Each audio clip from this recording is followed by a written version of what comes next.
উকবা ইবনে আমির রাদিয়াল্লাহু তাআলা আনহু বলেন, রাসূল সাল্লাল্লাহু আলাইহি সাল্লামকে জিজ্ঞাসা করা হলো, মান নাজাত, বাঁচার পথ কি?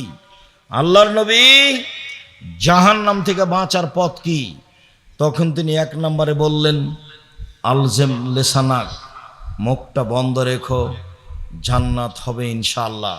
দুই, অলিয়াসা বাইতুক, বাড়িকে প্রশস্ত রাখো, জরুরি প্রয়োজন ছাড়া বাড়ির বাইরে যাবা না। এটা জীবনের চরিত্রের সাথে গড়ে নাও। জরুরি প্রয়োজন ছাড়া বাড়ির বাইরে যাওয়া হবে না। রাত 10টায় ঘুমিয়ে যেতে হবে যে কোনো মূল্যে। সবাই মিলে 5 ওয়াক্ত সালাত আদায় করতে হবে, করতেই হবে। জীবনের সলাতি এমন একটা ইবাদত যা মানুষের সাথে আপোষ করে না। সলাতি একটা ইবাদত যা মানুষের সাথে আপোষ করে না। হজ করে, মানুষের সাথে হজ আপোষ করে। কিভাবে? আপনি বলছেন এবছর সুবিধা হলো না, সামনে বছর যাব হজ করতে, ঠিক আছে যান। জাকাত আপোষ করে। কিভাবে? এবছরের জাকাত আমি 2 মাস আগেই দিব, দেন। এবছরের জাকাত আমি 20 দিন পরে দিব, দেন। এই যে আপোষ করছে। সিয়াম, রমজানের রোজা, সিয়াম আপোষ করে। কি? শরীরটা আজকে ভালো লাগে না, ছেড়ে দেন, পরে করিয়েন। সফরে আছি, ছেড়ে দেন, বাড়িতে যাবেন যখন তখন করবেন। এ দেখেন আপোষ করে। কিন্তু সলাত কোনো আপোষ করে না।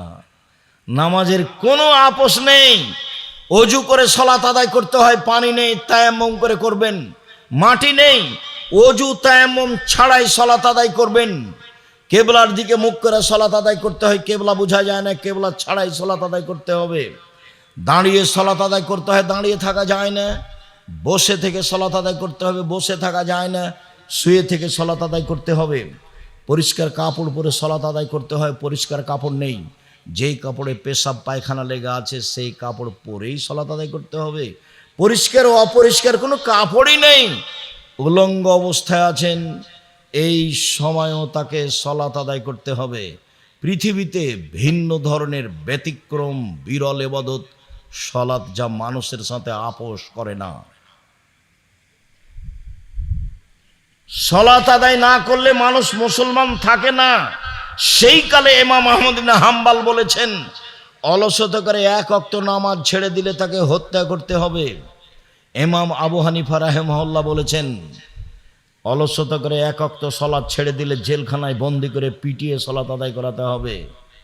আরবি বিদ্বানগণ এখন বলেন, স্বামী সালাত আদায় করে, স্ত্রী করে না, স্ত্রী করে না, করে স্বামী করে না, তখন বিবাহ বিচ্ছিন্ন হয়ে গেছে। বিবাহ নেই, চেয়ারম্যান মেম্বার লাগে না, খাতা কলম লাগে না, বিবাহ এমনিতেই চলে গেছে।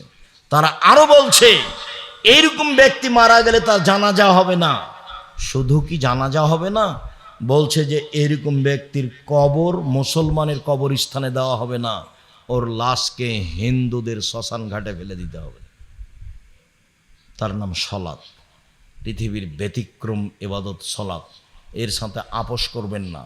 ছেলে মেয়ে, আহাল পরিবার সবাই মিলে যে কোনো মূল্যে যে কোনো অবস্থাতে সলাত আদায় করতেই হবে, এই মনে করে জরুরিভাবে সলাত আদায় করবেন। হালাল রুজির প্রাণপণে চেষ্টা করবেন।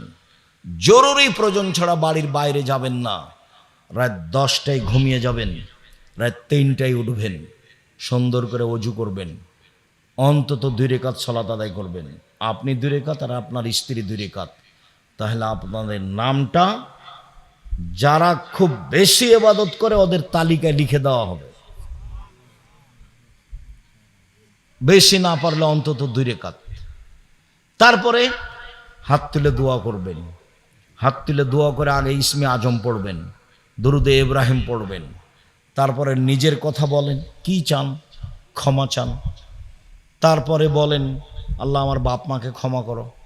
তারপরে বলেন, আমার ছেলে মেয়েকে কবুল করো। তারপরে বলেন, জমি জায়গা, আহাল পরিবার, বাড়িঘর কিছু চান। মুখখান বন্ধ করে থাকেন কেন?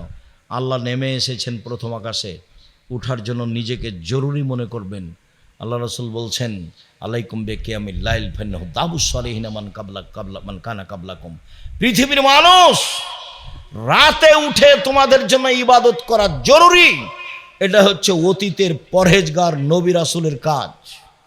অতীতের নবী রাসূল সিদ্দিক সোহদা সলেহ পরহেজগার মানুষেরা রাতে উঠে অজু করে সলাত আদায় করে আল্লাহকে ডাকতো।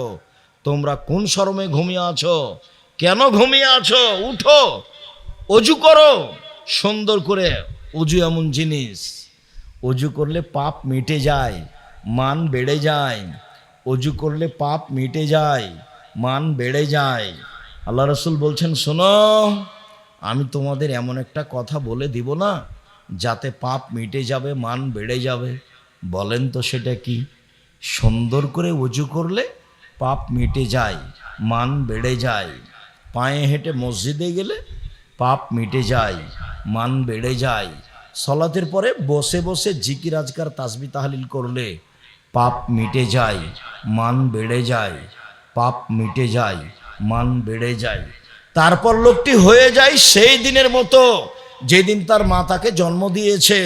তারপর লোকটি হয়ে যায় সেই দিনের মতো যেদিন তার মাতাকে জন্ম দিয়েছে, নিষ্পাপ হয়ে যায়। সুন্দর করে অজু করলে, পায়ে হেঁটে মসজিদে গেলে, সলাতের পরে জিকির আজকার করলে পাপ মিটে যায়, মান বেড়ে যায়। পাপ মিটে যায়, মান বেড়ে যায়। লোকটি হয়ে যায় সেই দিনের মতো যেদিন তার মাতাকে জন্ম দিয়েছে।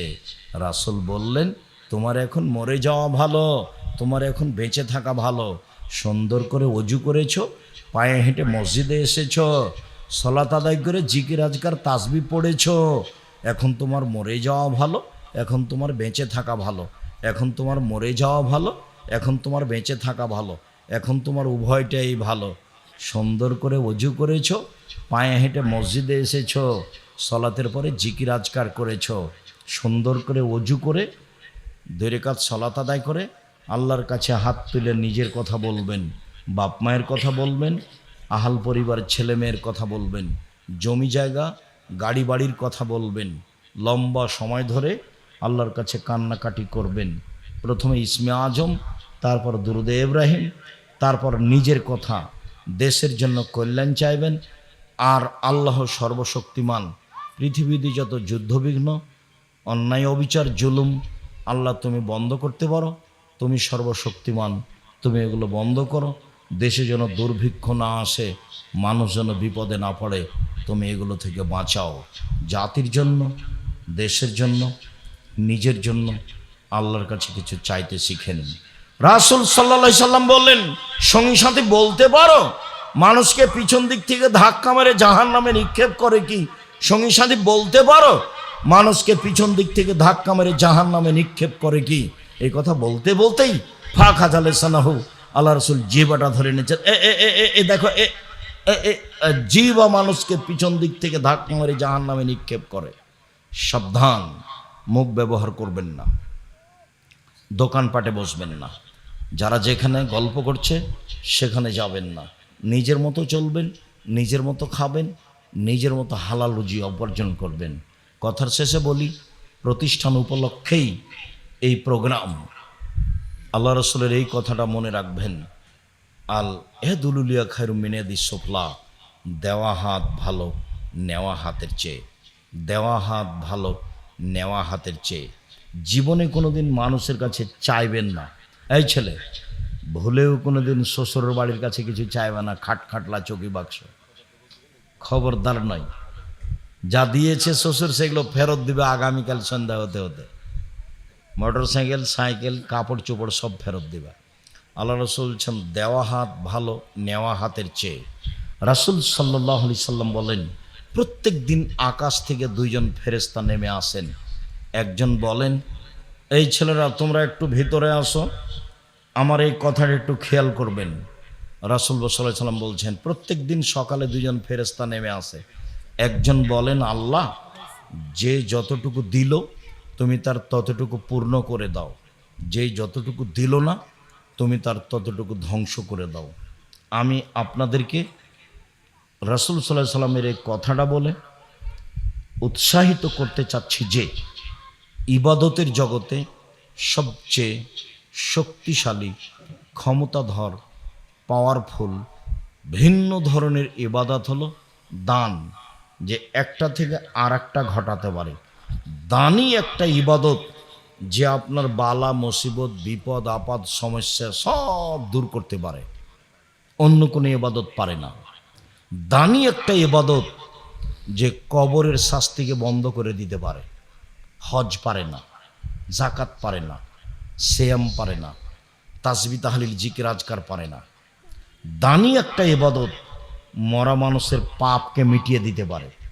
একজন সাহাবী এসে বলছেন, আল্লাহর নবী, আমার আব্বা মারা গেছেন, জমি জায়গা অর্থ সম্পদ ছেড়ে গেছেন, আমি যদি আমার আব্বার নামে দান করি তাহলে আমার আব্বার পাপ মিটে যাবে কি? পাপের কথাটা এসেছে, পাপ মিটে যাবে কি? তখন আল্লাহ রসুল বললেন, হ্যাঁ, তোমার আব্বার পাপ মিটে যাবে। আল্লাহর নবীও বললেন না যে ছোট পাপ না বড় পাপ, সাহাবীও জিজ্ঞাসা করেননি যে ছোট পাপ না বড় পাপ। সাহাবী এসে বলেছেন যে আমার আব্বা মারা গেছেন, জমি জায়গা ছেড়ে গেছেন, আমাকে কিছু বলেননি, আমি যদি আমার আব্বার নামে দান করি তাহলে আমার আব্বার পাপ মিটে যাবে কি? বলে হ্যাঁ, সব পাপ মিটে যাবে। দান এমন একটা জিনিস, আল্লাহ রসুল বলছেন, ইন্না সাদকাতা তুতফিউল খাতিয়াতা কামা ইউতফিউন নার। দান মানুষের পাপকে মিটিয়ে দিতে পারে ওইভাবে পানি যেমন আগুনকে নিভিয়ে দিতে পারে। দান বিচারের মাঠে ছায়া হিসেবে আসবে।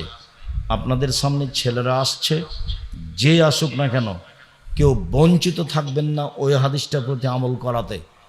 দেওয়া হাত ভালো নেওয়া হাতের চেয়ে। 10 টাকা হোক, 500 টাকা হোক, 100 টাকা হোক, যারা আমরা স্টেজে আছি আমরাও বঞ্চিত থাকব না, আমরাও অংশগ্রহণ করব, কম হোক আর বেশি হোক। আমি সকল দিনী ভাই বোনকে প্রতিষ্ঠান উপলক্ষে কম থেকে কম, বেশি থেকে বেশি দান করার জন্য আন্তরিকভাবে অনুরোধ জানাচ্ছি। আর নিজেকে বঞ্চিত রাখবেন না। যদি 10টা টাকাও না থাকে, কারো কাছে নিবেন, নিয়ে অংশগ্রহণ করবেন। কেননা আপনি অংশগ্রহণ না করলে যেই পরিমাণ অংশগ্রহণ করতে পারতেন, করলেন না, সেই পরিমাণ ধ্বংস হবেই, এটা কাউকে বলা লাগবে না। সেই পরিমাণ আপনার ক্ষতি হবেই। মর্মে আমি সকল দিনী ভাই বোনকে দান করার জন্য আন্তরিকভাবে অনুরোধ জানাচ্ছি। আমার দিনী বোনেরা যারা আছেন, প্রতিষ্ঠানের মেয়েরা যারা আছো বা আর যা সহযোগিতায় আছো, রাসূল সাল্লাল্লাহু আলাইহি সাল্লাম জাহান্নাম থেকে বাঁচার মাধ্যম বললেন দান। শেষ পর্যন্ত তিনি বললেন যে খেজুরের বীজের ওপরে যে সাদা পদার্থটা আছে, এই পদার্থ সমপরিমাণ হলেও তোমরা দান করে জাহান্নাম থেকে বাঁচো। আর মহিলাদেরকে বললেন, তোমাদের হাতে যদি কোনো টাকা পয়সা না থাকে, তোমাদের গায়ের যে গয়না আছে, হাতের যে গয়না আছে, গলার যে গয়না আছে, কানের যে গয়না আছে, এটা দান করে হলেও তোমরা জাহান্নাম থেকে বাঁচো। রাসূল সাল্লাল্লাহু আলাইহি ওয়াসাল্লাম আদেশ করেছিলেন। মর্মে আমি সকল দিনী ভাই বোনকে আন্তরিকভাবে আল্লাহকে সন্তুষ্ট করার জন্য দান করার ব্যাপারে আন্তরিকভাবে অনুরোধ জানাচ্ছি। বলছি, অবশ্যই কম থেকে কম, বেশি থেকে বেশি দানে অংশগ্রহণ করবেন। আজকের আলোচনা অবশ্যই মূল্যায়ন করার চেষ্টা করবেন। যেখানে সেখানে বসবেন না, যার তার সাথে কথা বলতে যাবেন না। নিজে রুজি নিজের মতো উপার্জন করবেন, মানুষের বদনাম গিবাতে অংশগ্রহণ করবেন না। আর যাওয়ার সময় বই পুস্তক আছে কি না, মাসুমতে এসে গাড়িতে সব বই আছে সম্ভবত, সলাতের উপরে বইটা আছে। আমি চেষ্টা করেছি হাতে নাতে রাসূলের সলাত শিখানো। উপদেশ বইটা আছে, সব আলোচনায় সে বই আছে। দোয়ার বই আছে, দোয়া আপনার মুখস্থ করার জন্য। আব্দুল্লাহর বইগুলি আছে কিনা দেখেন। সম্মানিত দিনী ভাই বোন, আমি আপনাদের সকলকে সম্ভবপর, এই ছেলে একটু থামো, যারা এখানে আসছে তোমাদের কাছে একটু টাকা পয়সা নেওয়ার জন্য, তারা আসা পর্যন্ত অপেক্ষা করো। সকল দিনী ভাই বোনকে সম্ভবপর দান করার আন্তরিকভাবে অনুরোধ জানিয়ে, বই পুস্তক স্টেজে আছে, যারা স্টেজে আছেন তারা অংশগ্রহণ করবেন। অল্প হলেও সবাকে আমরা দানে অংশগ্রহণ করার অনুরোধ জানিয়ে, বই পুস্তকগুলি সংগ্রহ করার অনুরোধ জানিয়ে